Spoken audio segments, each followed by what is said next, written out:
The world, as it is presented to us, is a beautifully constructed lie. It's a story whispered from birth, reinforced in classrooms, and broadcast on every screen. A story of fairness, of just rewards, of a world where kindness is currency and hard work is a golden ticket.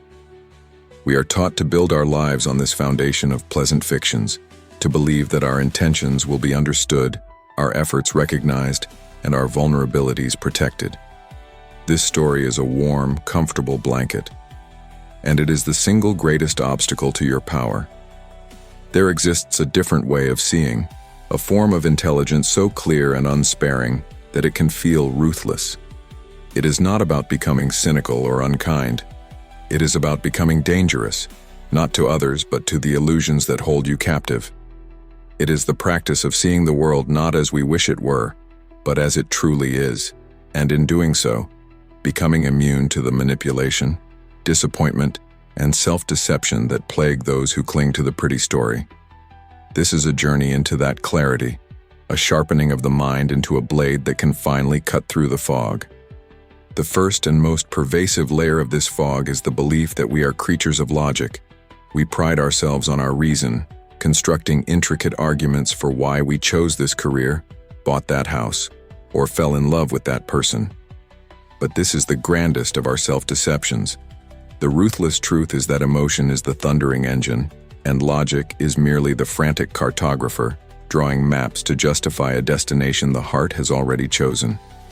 Consider the last major decision you made. Was it born from a sterile analysis of pros and cons, or did it begin with a feeling, a gut instinct, a surge of desire, a pang of fear? Most of the time, the decision is made in that electrifying instant of emotion. Everything that follows, the spreadsheets, the reasoned explanations to friends, the late-night internal monologues, is simply the construction of a logical fortress around a decision that was never logical to begin with. The person who quits a stable career to become an artist doesn't do so because a flowchart pointed to follow your passion. They do it because the ache of an unlived life became more painful than the fear of poverty. The logic comes later, a beautifully articulated press release for a coup that has already taken place in the soul. A dangerously intelligent person understands this. When faced with a choice, they do not start with reasons.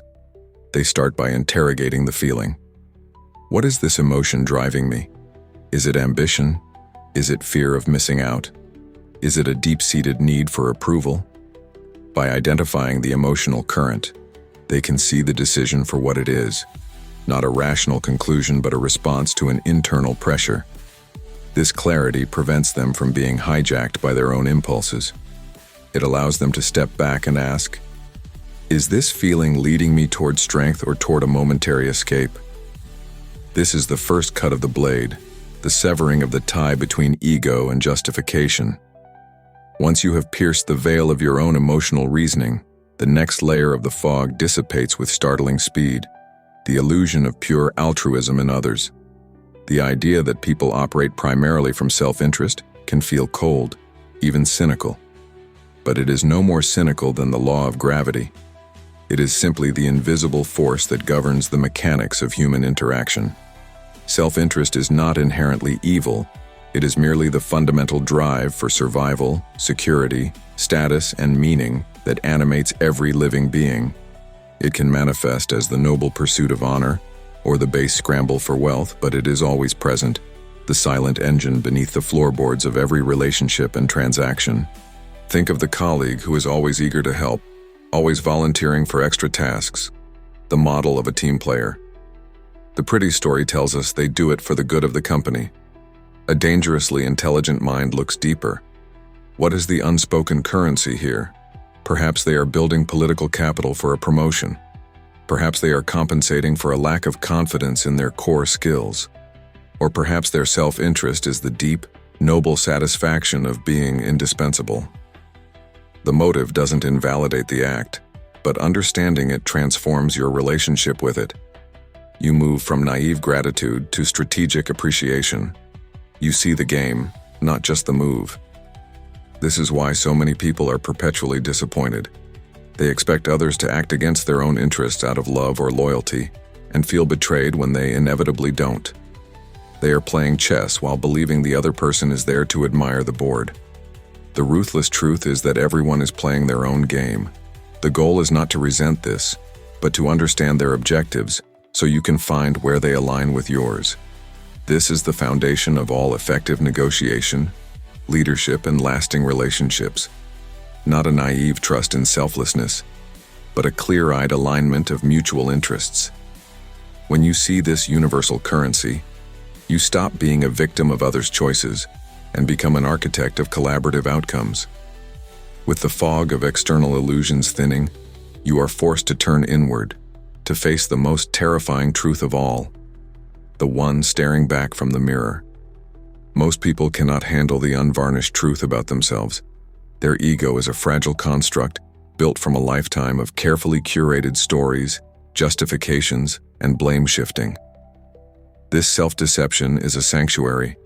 It's the voice that whispers, "You'd be successful if only you had a fair chance," or, "It's not your fault the relationship failed. They were too difficult." It's the comforting narrative that places the cause of all our pain and failure outside of ourselves. This is a prison disguised as a safe house, because as long as the cause is external, the power to change is also external. The dangerously intelligent person understands that the only true power lies in radical self-ownership. They have the courage to stand before that harshest of mirrors and ask the questions that make others flinch. What is my role in the chaos that follows me? What convenient lies am I telling myself about my own discipline, my own courage, my own integrity? Where am I the villain in someone else's story? This process is brutal. It requires dismantling the very identity you've built to protect yourself. But on the other side of that demolition lies an indestructible foundation. When you can admit your own flaws without collapsing, when you can see your own part in your failures, criticism from others loses its sting. What can they say to you that you haven't already said to yourself with more honesty and precision? They can call you lazy, but you already know you procrastinated. They can call you selfish, but you've already interrogated your motives. You have robbed the world of its power to define you because you have dared to define yourself, flaws and all. This brings us to a strange and bitter paradox. As you begin to master these truths, as you align your actions with your true motives, build strong alliances, and take ownership of your life, you will likely become more successful. And the ruthless truth is that your success will make some people hate you. They will not see your discipline or your courage. They will see a glaring spotlight on their own inaction. Your rise is a mirror reflecting their own excuses back at them, and for many, it is easier to resent the mirror than to change the reflection. The applause you expected will be replaced by whispers of luck, privilege, or arrogance. Friends who supported you when you were struggling will suddenly grow distant, their encouragement souring into subtle critique. Understand this: their resentment is not about you. It is their own self-loathing projected outward. It is the sound of their own comfortable cage rattling. The dangerously intelligent mind does not shrink in the face of this. You do not dim your light to make others more comfortable in their darkness. You accept their envy as an unavoidable tax on ambition and continue to climb.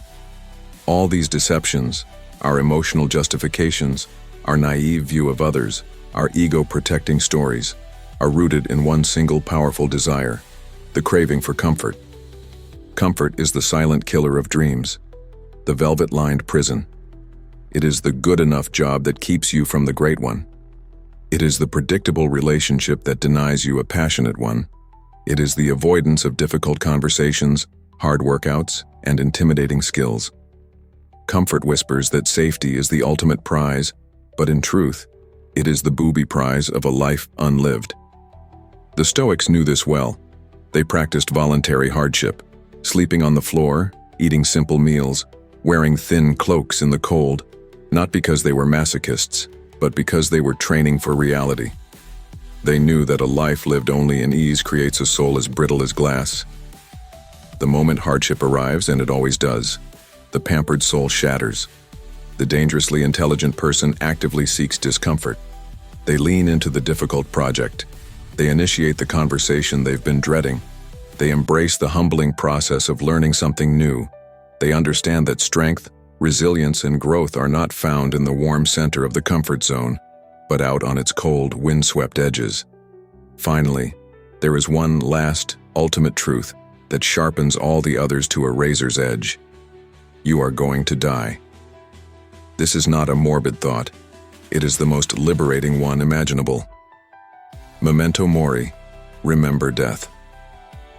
When you hold this finite timeline in your mind, the trivialities that consume our daily lives are incinerated. The petty arguments, the fear of judgment, the chase for the approval of people you don't even respect, all of it turns to dust. Death is the ultimate clarifier. It forces the question, is this what I want to be doing with the little time I have? That question is the antidote to a wasted life. It transforms your priorities. You stop investing your finite energy in meaningless battles and hollow relationships. You stop postponing joy, love, and the work that truly matters. The urgency of that final deadline makes everything important immediate. This is the culmination of dangerous intelligence.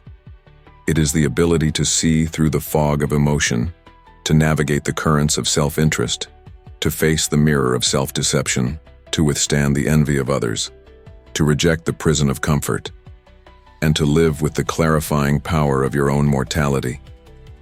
It is to walk through the world not as a naive participant in a pretty story, but as a clear-eyed, unburdened, and truly free agent, living by choice, not by chance.